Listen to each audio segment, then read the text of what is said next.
Consciência Atômica por Samael Aun Weor.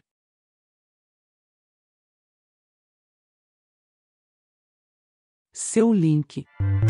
Mais seu comentário. Mais sua inscrição. Mais seu compartilhamento.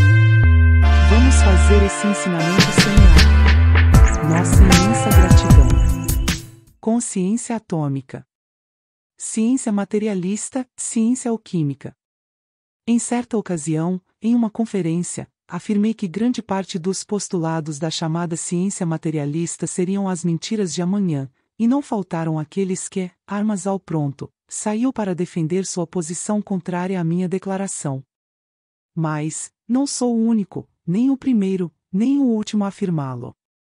Ouvimos dizer que a ideia da pedra filosofal foi um erro, mas todas as nossas opiniões partiram de erros, e o que hoje consideramos ser a verdade em química, talvez amanhã seja reconhecido como uma falácia. J. von Liebig. Cartas de família em química.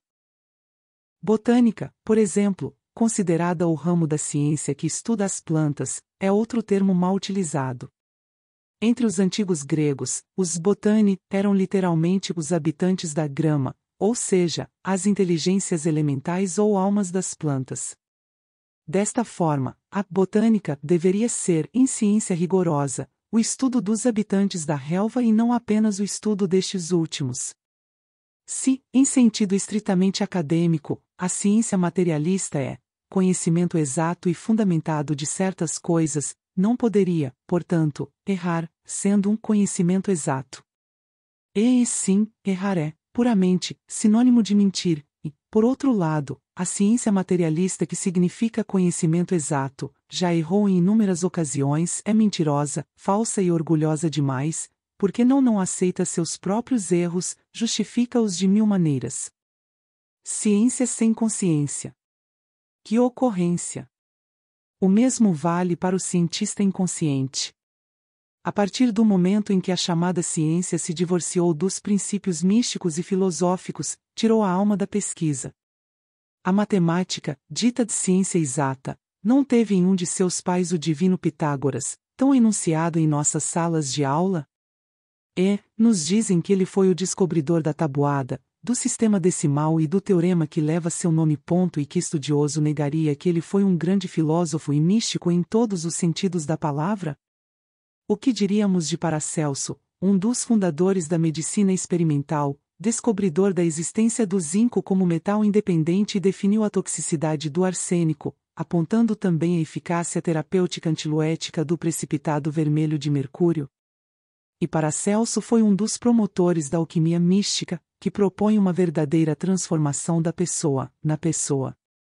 Alberto Magno, alquimista, foi o primeiro a preparar a potassa cáustica e a desvendar a composição do cinábrio, sulfeto de mercúrio. Basílio Valentin, alquimista, descobriu, além do antimônio, os ácidos clorídrico e sulfúrico. Atualmente já é bastante famoso o grande físico nuclear e alquimista conhecido pelo nome de Fulcanelli, cujas duas obras, O Mistério das Catedrais e As Moradas Filosóficas, surgiram respectivamente em 1926 e 1930. Transcreverei a seguir o que Louis Pavels descreve em sua obra O Retorno dos Feiticeiros, sobre uma entrevista que seu amigo Jacques Bergier teve em 1937 com o adepto Fulcanelli. A pedido de André Elbronner, notório físico nuclear francês, meu amigo, Jacques Bergier, assistente de Elbronner, conheceu o misterioso personagem no cenário prosaico de um laboratório de testes da Sociedade do Gás de Paris. Aqui está exatamente a conversa deles. Monsieur André Elbronner, de quem eu sei que você é um assistente, está procurando energia nuclear. Monsieur Elbronner teve a gentileza de me atualizar com alguns dos resultados obtidos, especialmente o aparecimento da radioatividade correspondente ao polônio, quando um fio de bismuto é volatilizado por uma descarga elétrica no deutério a alta pressão. Você está muito perto do sucesso, assim como alguns outros sábios contemporâneos. Posso colocá-lo em guarda? Os trabalhos em que você e seus semelhantes estão envolvidos são terrivelmente perigosos. E não é só você que está em perigo, mas toda a humanidade. A liberação da energia nuclear é mais fácil do que você pensa. E a radioatividade produzida na superfície pode envenenar a atmosfera do planeta em poucos anos. Além disso, explosivos atômicos podem ser feitos com alguns gramas de metal e destruir cidades inteiras. Eu te digo claramente, os alquimistas sabem disso há muito tempo. Bergier começou a interrompê-lo, protestando.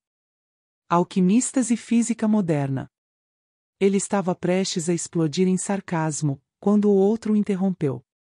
Eu sei o que você vai me dizer. Os alquimistas não conheciam a estrutura do núcleo, não conheciam a eletricidade, não tinham nenhum meio de detecção. Eles não poderiam, portanto, realizar nenhuma transmutação, eles não poderiam, portanto, jamais liberar energia nuclear. Não vou tentar provar o que vou dizer agora, mas peço que repita para Monsieur Bronner. Certos arranjos geométricos de materiais extremamente puros são suficientes para desencadear forças atômicas, sem a necessidade de usar eletricidade ou a técnica do vácuo.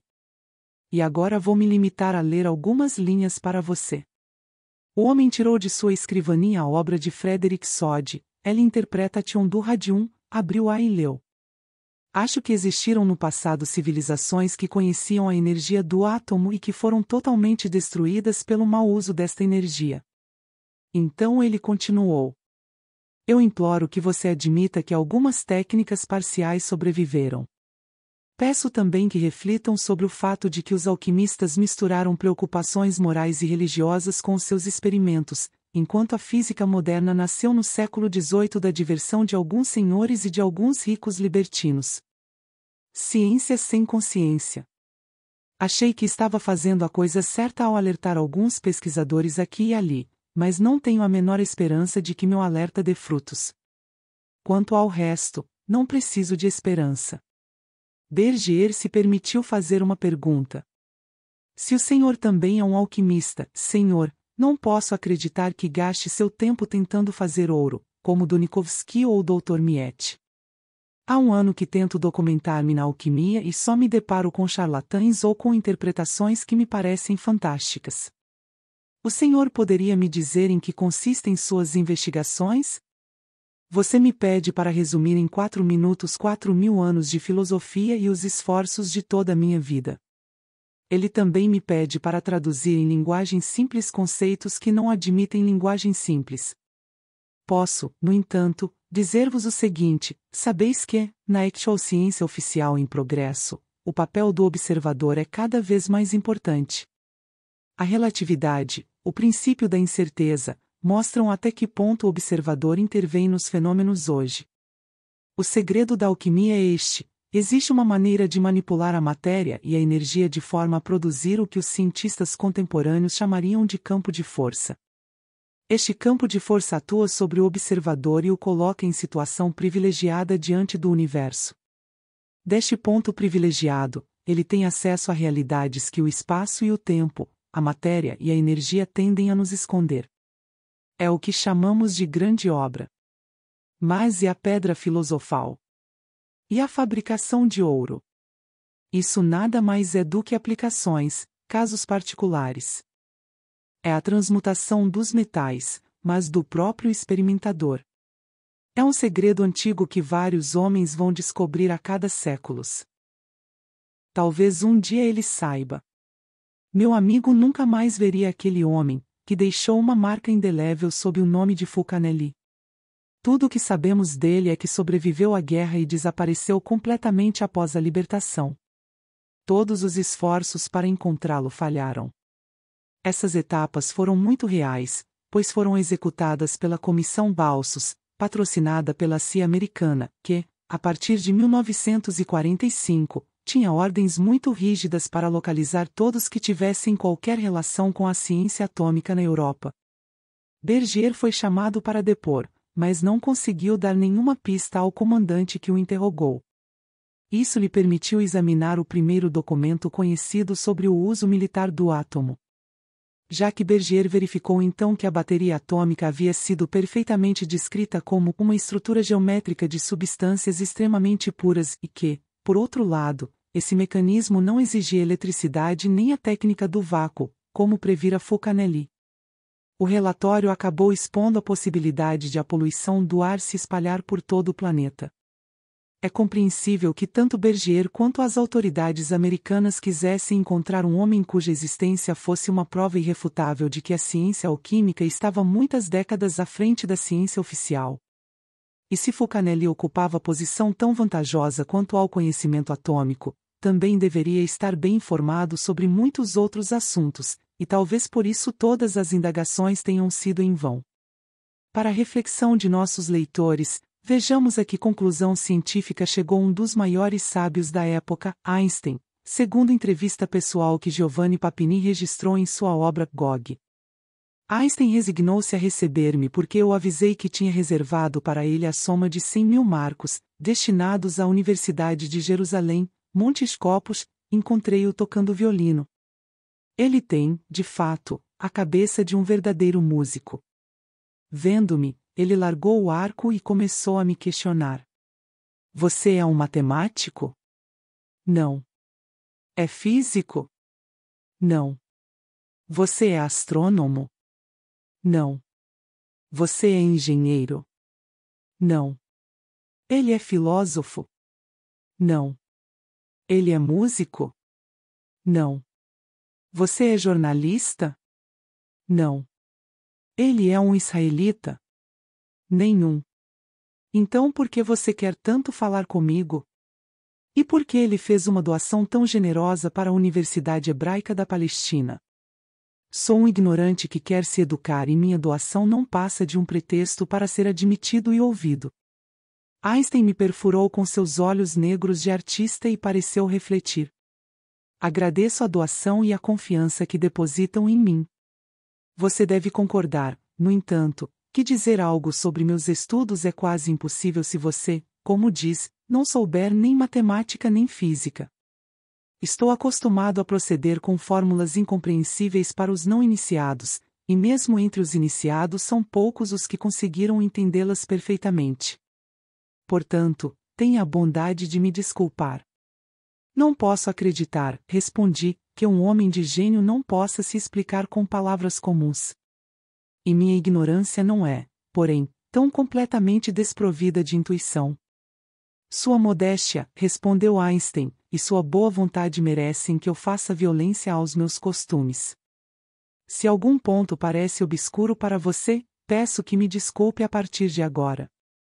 Não vou falar sobre as duas relatividades formuladas por mim. Isso já é uma coisa velha que pode ser encontrada em centenas de livros. Vou lhe contar algo sobre a direção atual do meu pensamento.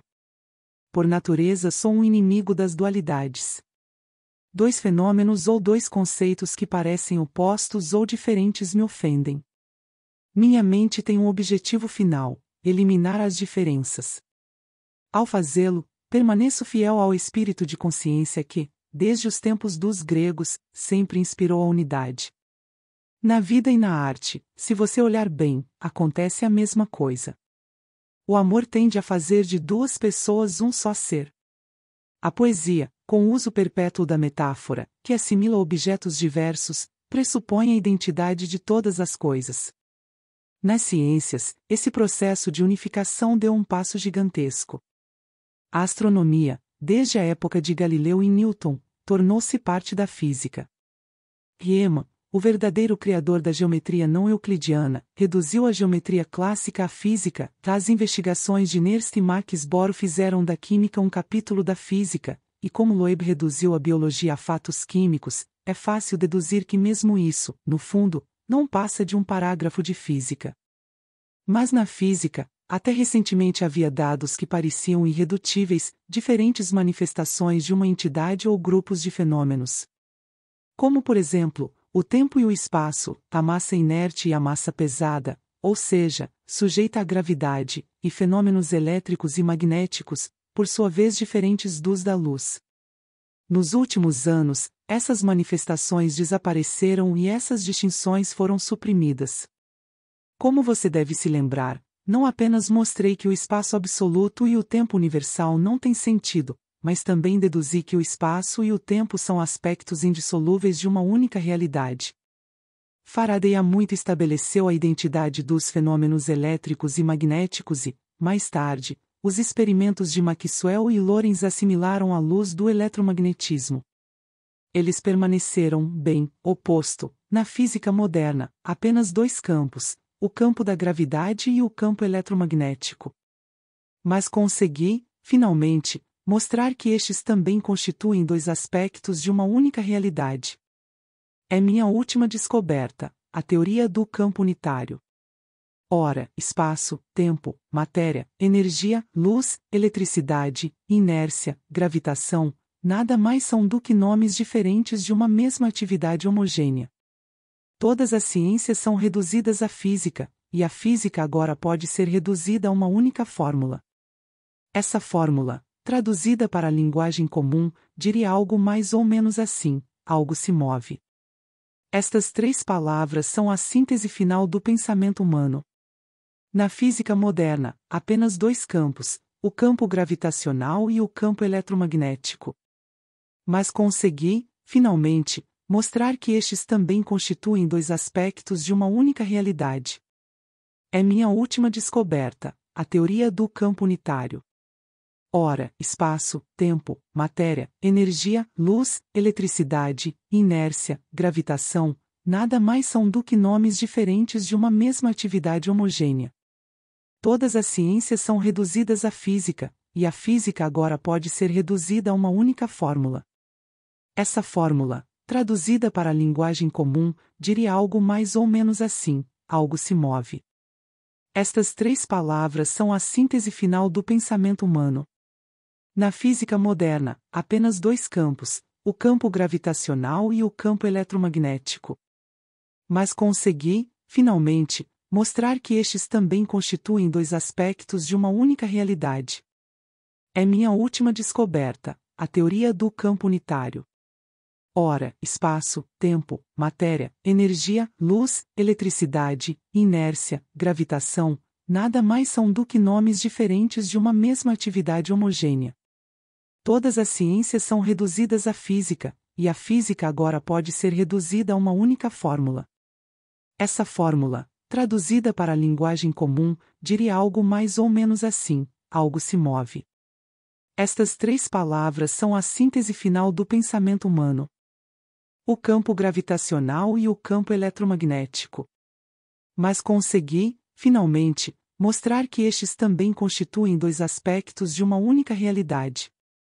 É minha última descoberta, a teoria do campo unitário. Ora, espaço, tempo, matéria, energia, luz, eletricidade, inércia, gravitação, nada mais são do que nomes diferentes de uma mesma atividade homogênea. Todas as ciências são reduzidas à física, e a física agora pode ser reduzida a uma única fórmula. Essa fórmula, traduzida para a linguagem comum, diria algo mais ou menos assim: algo se move. Estas três palavras são a síntese final do pensamento humano. O campo gravitacional e o campo eletromagnético. Mas consegui, finalmente, mostrar que estes também constituem dois aspectos de uma única realidade. É minha última descoberta, a teoria do campo unitário. Ora, espaço, tempo, matéria, energia, luz, eletricidade, inércia, gravitação, nada mais são do que nomes diferentes de uma mesma atividade homogênea. Todas as ciências são reduzidas à física, e a física agora pode ser reduzida a uma única fórmula.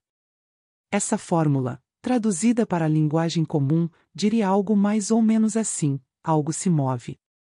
Estas três palavras são a síntese final do pensamento humano. Enfim, demonstrar que também estes constituem dois aspectos de uma única realidade. É minha última descoberta, a teoria do campo unitário. Ora, espaço, tempo, matéria, energia, luz, eletricidade, inércia, gravitação, nada mais são do que nomes diferentes de uma mesma atividade homogênea. Todas as ciências são reduzidas à física, e a física agora pode ser reduzida a uma única fórmula. Essa fórmula, traduzida para a linguagem comum, diria algo mais ou menos assim: algo se move. Estas três palavras são a síntese final do pensamento humano.